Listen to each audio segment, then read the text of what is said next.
आज हम 2022 के प्रश्न पत्र में पूछे हुए शिक्षण नीति से जुड़े हुए सवालों को यहाँ पर देखेंगे। तो देखते हैं किस तरीके के सवाल पूछे गए थे। अब देखिए, दो सवाल इसमें जो आज हम करने वाले हैं वो मनोविज्ञान से हैं। तो इस बार का अगर हम पेपर देखें तो इंटेलिजेंस के ऊपर दो सवाल पूछे गए हैं और दोनों के दोनों इंटेलिजेंस टेस्ट क्या होते हैं, किस एज ग्रुप पे कौन सा टेस्ट लगता है और उन टेस्ट में किस तरीके के टेस्ट और सब टेस्ट होते हैं उनके ऊपर आधारित है।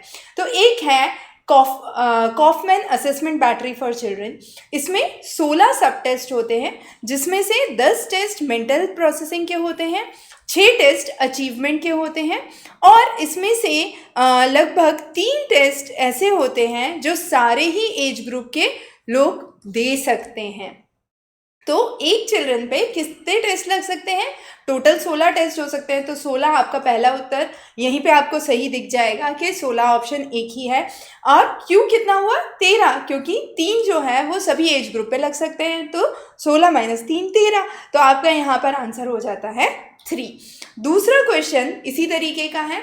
अलग अलग टेस्ट दे रखे हैं, जैसे ये वेशलर का एडल्ट इंटेलिजेंस टेस्ट है, ये वेशलर का प्राइमरी एंड प्री स्कूल का टेस्ट है और कॉफमैन का। तो कॉफमैन का जैसे कि हमने पिछले सवाल में देखा, हमने वहाँ एज ग्रुप मेंशन नहीं किया था। 2.5 से लेके 12.5 साल तक के बच्चे इस टेस्ट को दे सकते हैं। वेशलर का प्री प्राइमरी टेस्ट जो होता है वो 3 से 7.5 साल के बच्चे दे सकते हैं। एडल्ट इंटेलिजेंस टेस्ट 16 से 74 ईयर्स तक के लिए लागू होता है और WISC का जो टेस्ट है वो 6 से 16 वर्ष के लोगों के लिए होता है। ये सारे ही इंटेलिजेंस टेस्ट हमने जो हमारी रीसेंट वीडियो सीरीज़ अपडेट की है उसमें सारे ही टेस्ट डिस्कस किए हैं, क्योंकि यहाँ पर आपसे 1-2 पूछे गए हैं, आगे के प्रश्न पत्रों में और भी पूछे जाने की संभावना है। तो आपको ये सारे ही प्रश्न इस तरीके के सारी ही चीज़ें अच्छे से आनी चाहिए। अगला सवाल है जॉन डेवी की थ्योरी। अब जॉन डेवी बहुत इंपॉर्टेंट क्वेश्चन है, अक्सर इस पे सवाल बनता है। जॉन डेवी की थ्योरी के हिसाब से अगर हम कम्युनिकेशन की सीक्वेंस को देखें तो सबसे पहले हम प्रॉब्लम को आइडेंटिफाई करेंगे।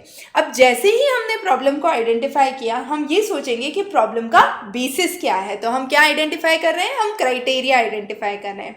उसके बाद हम क्या सोल्यूशन ला सकते हैं उसके बारे में सोचेंगे, उस सोल्यूशन की एनालिसिस करेंगे और फाइनली उस सोल्यूशन को किस तरीके से इम्प्लीमेंट किया जा सकता है या किस तरीके से उपयोग में लिया जा सकता है। चाहे ट्रेडिशनल या प्रोग्रेसिव एजुकेशन की हम बात करें, जो जॉन डेवी का क्लासिफिकेशन था, उनका कम्युनिकेशन सीक्वेंस का फ्लो एक ही चला है। तो इसके आधार पर आप सही चॉइसेस पे आंसर लगा सकते हैं।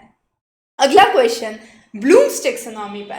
अब ब्लूम्स टेक्सोनॉमी की अगर हम बात करते हैं तो बहुत ही इंपॉर्टेंट टॉपिक है। हमने वीडियो सीरीज़ में, इंग्लिश वाले वीडियो सीरीज़ में हमने एक्सटेंसिवली कंटेंट कवर किया है। लैंग्वेज बहुत ही सिंपल है तो आपको समझ में आ जानी चाहिए। डोर स्टेप ट्यूटर पे सारा ही वीडियो सीरीज़ कवर है।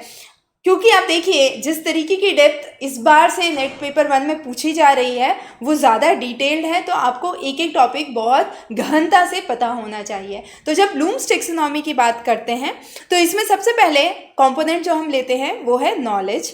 उसके बाद अगला कंपोनेंट है कॉम्प्रिहेंशन, फिर अगला कंपोनेंट है एप्लीकेशन, एनालिसिस, सिंथेसिस और इवैल्यूएशन।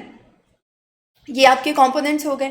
ठीक है, अब यहाँ पे हम बोल रहे हैं कि ability to understand the meaning of material, मतलब हम शब्द का सारार्थ या सारांश समझने की कोशिश कर रहे हैं या उसका जो मीनिंग है वो समझने की कोशिश कर रहे हैं। तो वो क्या हुआ, उसको हम बोलते हैं कॉम्प्रिहेंशन। आप रीडिंग कॉम्प्रिहेंशन तो करते ही हैं, आप उससे ही समझ सकते हैं कि जब आप रीडिंग कॉम्प्रिहेंशन कर रहे हैं तो आप क्या कर रहे हैं, आप उसको रीड कर रहे हैं और आप रीड करके ये समझने की कोशिश कर रहे हैं कि वो सही है या नहीं। तो मीनिंग ऑफ मटीरियल आप वहाँ समझने की कोशिश कर रहे हैं।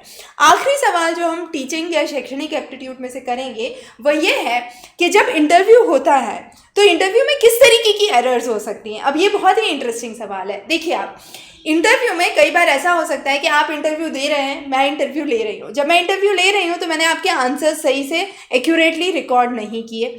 कई बार ऐसा हो सकता है आप जो आंसर देना चाह रहे हैं वो आप किसी और के इन्फ्लुएंस में आके बोल रहे हैं, या कई बार जो माहौल है इंटरव्यू का वो सही से सेट नहीं हुआ।